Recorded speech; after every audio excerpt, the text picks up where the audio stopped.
berkebutuhan khusus tidak harus. Keberadaan sekolah inklusi menjadi... Pemirsa, pendidikan di Indonesia akan mengalami perubahan Pemirsa, yang... berkat metode pendidikan khusus, seorang tidak bagi satu sekolah madrasah Ibtidaiyah di Ungaran Khusus tidak harus menjalani pendidikan di sekolah luar Inklusi biasa. menjadi angin segar terhadap keberlanjutan pendidikan bagi penyandang disabilitas. Perubahan yang signifikan menuju arah pendidikan yang inklusif. seorang anak difabel di Sumba Timur NTT bisa menikmati pendidikan. Kabupaten Semarang ini.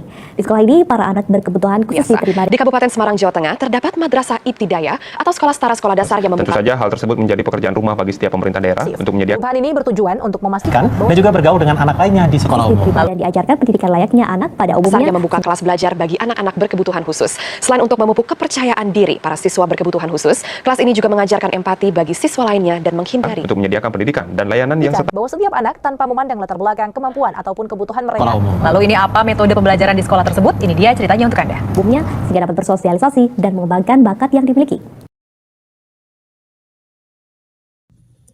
Assalamualaikum warahmatullahi wabarakatuh. Apakah teman-teman pernah mendengar atau melihat tentang pendidikan inklusif? Sebenarnya apa sih pendidikan inklusif itu? Pendidikan inklusif adalah sistem pendidikan yang memberikan kesempatan kepada semua anak, termasuk anak berkebutuhan khusus, untuk belajar di sekolah yang sama bersama teman-teman. Tujuannya bukan hanya agar mereka mendapatkan ilmu, tapi juga tercipta lingkungan yang saling memahami, menghargai perbedaan, dan mendukung perkembangan setiap anak sesuai kemampuannya. Saya Syafida Kurniawati bersama teman-teman saya, Kristi, Nita, Kurnia, dan Tata akan menjelaskan terkait apa sih tantangan implementasi pendidikan inklusif di Indonesia. Oke, langsung saja kita bahas apa saja tantangan yang akan dihadapi oleh sekolah pendidikan inklusif. Yang pertama, guru masih kesulitan menangani ABK tertentu. Setiap ABK pasti punya kebutuhan yang berbeda, misalnya autisme dan tunarungu. Karena banyak guru belum mendapatkan pelatihan khusus, mereka sering kebingungan menyesuaikan cara mengajar. Kemudian yang kedua ada kurangnya sosialisasi dan pemahaman masyarakat. Masih banyak orang belum paham tentang ABK, sehingga muncul sikap menjauhi, meremehkan, atau kurang peduli. Padahal dukungan masyarakat sangat penting bagi perkembangan mereka. Kemudian yang ketiga, perlu dukungan dari orang tua, guru, sekolah, dan juga lingkungan. Pendidikan ABK tidak bisa berjalan baik jika hanya mengandalkan guru. Diperlukan kerjasama antara orang tua, sekolah, dan lingkungan agar anak bisa berkembang secara optimal. Kemudian yang keempat ada keterbatasan sarana dan prasarana. Fasilitas khusus seperti alat bantu, guru pendamping, dan juga ruang belajar inklusif masih terbatas. Hal ini membuat pembelajaran bagi ABK yang kurang maksimal. Kemudian yang kelima atau yang terakhir ada kurikulum kurang fleksibel. Kurikulum yang ada umumnya dibuat untuk anak pada umumnya.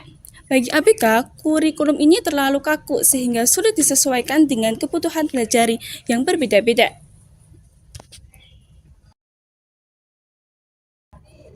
Pendidikan adalah hak dasar setiap orang tanpa terkecuali. Hal ini dijelaskan dalam Pancasila dan Undang-Undang Sisdiknas yang mengatur bahwa pendidikan harus adil dan dapat diakses oleh semua orang. Pendidikan inklusif hadir sebagai wujud dari pemenuhan hak, di mana sekolah berusaha menerima semua siswa dengan latar belakang yang berbeda dan kebutuhan yang berbeda agar bisa belajar bersama dalam suasana yang setara.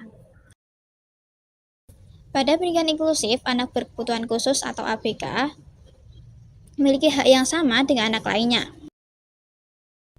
Pertama, mereka berhak mendapatkan akses pendidikan yang setara, artinya tidak boleh ada diskriminasi dalam kesempatan belajar. Yang kedua, diperlukan fasilitas pendukung seperti media pembelajaran yang sesuai maupun layanan tambahan agar proses belajar mereka lebih optimal. Yang ketiga, pendidikan inklusif menuntut adanya guru yang kompeten di bidang pendidikan sehingga guru mampu menyesuaikan strategi pembelajaran sesuai kebutuhan siswa. Lalu yang keempat, ABK juga membutuhkan lingkungan sosial yang positif, di mana teman sebaya dan lingkungan sekolah dapat menerima mereka dengan baik tanpa perbedaan. Yang terakhir, ABK berhak memperoleh pengakuan atas prestasi dan keberhasilannya, sehingga mereka merasa termotivasi dan terus untuk berkembang. Kemudian terdapat bukti empiris dalam pelajaran sejarah SMA Negeri 4 Palu. SMA Negeri 4 Palu ini merupakan sekolah inklusi yang dapat memodifikasi kurikulum sesuai dengan kebutuhan sekolah inklusi, yaitu konsep education for all. Konsep ini yaitu pendidikan untuk semua orang dengan latar belakang yang beragam. Strategi pembelajaran pada SMA Negeri 4 Palu ini, yang pertama ceramah interaktif, yaitu sistem 2 arah ceramah dan sesi tanya jawab. Kemudian menggunakan metode diskusi yang dimana disajikan penyajian pembelajaran dan siswa dapat membayangkan suatu masalah yang berupa pertanyaan-pertanyaan yang bersifat problematis sehingga dapat dibahas dan diselesaikan secara bersama-sama. Di dalam diskusi ini, proses belajar mengajar terjadi, di mana interaksi antar 2 atau lebih individu terlibat dan saling tukar-menukar pengalaman, informasi, memecahkan masalah, dan dapat menjadikan semua siswa aktif. Selanjutnya ada metode karya wisata yang sering dilakukan di SMA Negeri 4 Palu dengan mengunjungi situs-situs atau tempat-tempat bersejarah di luar sekolah yang dapat dikaitkan dengan materi ajar pada masing-masing kelas. Metode ini biasanya dirancang terlebih dahulu oleh MGMT Sejarah di sekolah dan diharapkan siswa dapat membuat laporan dan didiskusikan bersama dengan peserta didik lain serta didampingi oleh guru. Selanjutnya yang terakhir yaitu metode inquiry. Metode inquiry ini merupakan metode di mana peserta didik diberi peluang untuk mencari, menyelidiki, meneliti, memecahkan sendiri masalahnya, sementara guru hanya bersifat sebagai fasilitator, pengarah, dan mediator yang wajib memberikan informasi yang relevan sesuai dengan materi yang terbuka. Biasanya dalam metode ini siswa dibagi dalam kelompok-kelompok kecil dan proses pembelajarannya tidak dalam bentuk final atau langsung. Karena siswa akan mencari solusinya dengan mencari informasi melalui sumber-sumber seperti buku, jurnal, majalah, dan lain sebagainya. Sehingga peserta didik dapat merumuskan dalam bentuk hipotesis dan kesimpulan. Dengan metode ini, siswa dapat aktif baik dalam proses mencari, menyelidiki, maupun memperoleh pengetahuan sehingga mampu mengembangkan sikap kritis dan sintetis. Kesimpulannya, pendidikan inklusif bukan hanya sekedar menerima semua siswa, tetapi juga memberikan kesempatan yang sama untuk berkembang dan berhasil. Oke, teman-teman, jadi dari sini kita melihat bahwa pendidikan inklusif tidak hanya sebatas memberikan akses belajar, tetapi juga mampu mendorong keterlibatan aktif siswa dalam proses pembelajaran. Partisipasi aktif siswa tersebut menegaskan bahwa keberadaan sistem inklusif dapat menumbuhkan rasa memiliki, meningkatkan kepercayaan diri, serta memperkuat interaksi sosial antara siswa ABK dan siswa lainnya. Dengan demikian, pendidikan inklusif dapat dipandang sebagai pendekatan yang efektif dalam mewujudkan keadilan pendidikan karena dengan mewujudkan sistem pendidikan inklusif, setiap siswa dapat diberi kesempatan yang sama untuk berkembang sesuai potensi masing-masing. Hal ini juga dibuktikan dengan hasil survei oleh Suryadi pada tahun 2023 yang menunjukkan bahwa siswa berkebutuhan khusus di kelas inklusif memiliki tingkat partisipasi yang tinggi dengan skor rata-rata sebesar 4,25 dengan skala 1-5. Pendidikan inklusif tidak bisa berjalan sendiri. Ia harus didukung oleh berbagai aspek baik dari ilmu pendidikan maupun dari kenyataan hidup kita sehari-hari. Pertama, dari psikologi pendidikan. Di sini kita belajar bahwa setiap anak punya cara belajar yang berbeda-beda. Anak berkebutuhan khusus seperti autis, tunanetra, atau disleksia butuh pendekatan khusus agar bisa berkembang. Tanpa pemahaman psikologi, guru bisa salah kaprah.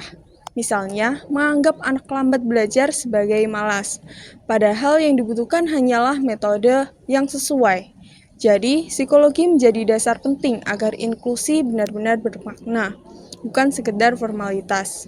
Kedua, dari manajemen pendidikan. Inklusi butuh dukungan sistem. Kepala sekolah harus membuat kebijakan yang mendukung, seperti menyediakan fasilitas ramah disabilitas, melatih guru, atau mengalokasikan anggaran untuk pendampingan khusus. Tanpa manajemen yang kuat, program inklusi akan sulit bertahan meskipun niatnya baik. Dan yang terakhir, dalam kehidupan sehari-hari, kita semua hidup di tengah masyarakat yang beragam. Ada yang sehat, ada yang berkebutuhan khusus, ada yang cepat, ada yang butuh waktu lama. Sekolah inklusif mengajarkan siswa untuk menerima perbedaan sejak dini.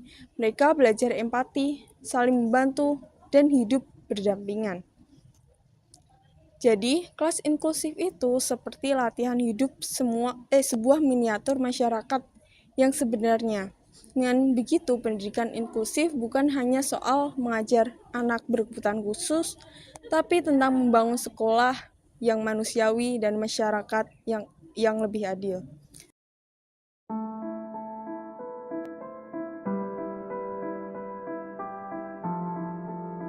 Kakak buta ya?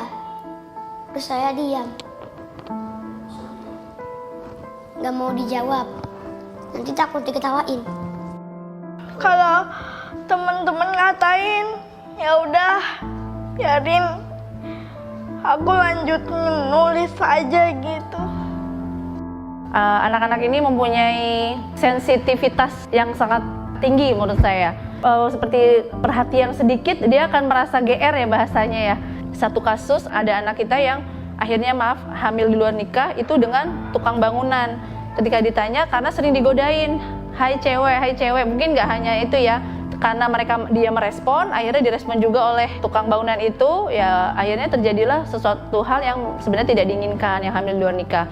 Dan solusi untuk kasus seperti ini, biasanya anak-anak kita alihkan dengan kegiatan-kegiatan yang positif, seperti olahraga, keterampilan-keterampilan yang lain.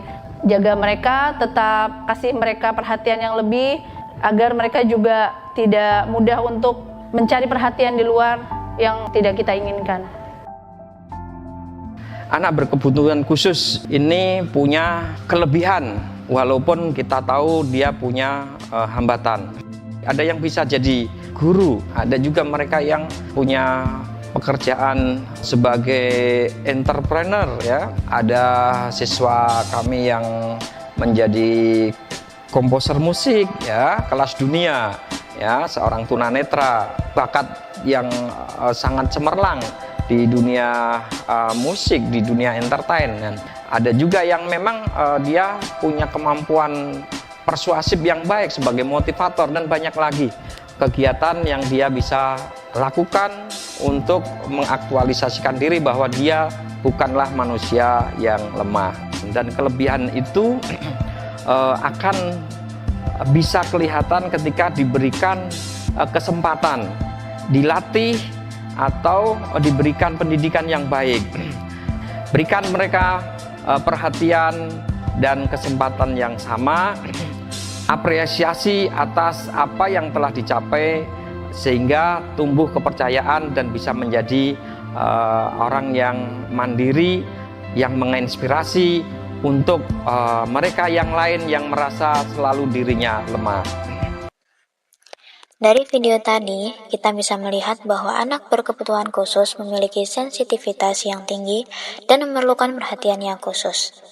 Hal ini mengingatkan kita kembali bahwa pendidikan inklusif bukan sekedar memberi ruang belajar, namun juga menghadirkan lingkungan yang ramah, penuh empati, dan adil bagi setiap anak. Hal ini tentunya sejalan dengan nilai hak asasi manusia dan sila keadilan sosial dalam Pancasila. Kita semua memiliki tanggung jawab untuk menciptakan pendidikan yang tidak diskriminatif dan benar-benar memberikan kesempatan yang sama bagi semua peserta didik, termasuk anak-anak berkebutuhan khusus. Harus selalu kita ingat bahwa setiap anak berhak untuk bahagia, belajar, dan berkembang tanpa terkecuali. Semoga melalui pendidikan inklusif kita dapat terus menciptakan ruang yang adil dan ramah bagi semua orang. Terima kasih atas perhatian teman-teman semua. Semoga apa yang telah kami sampaikan dapat bermanfaat bagi teman-teman semuanya. Wassalamualaikum warahmatullahi wabarakatuh.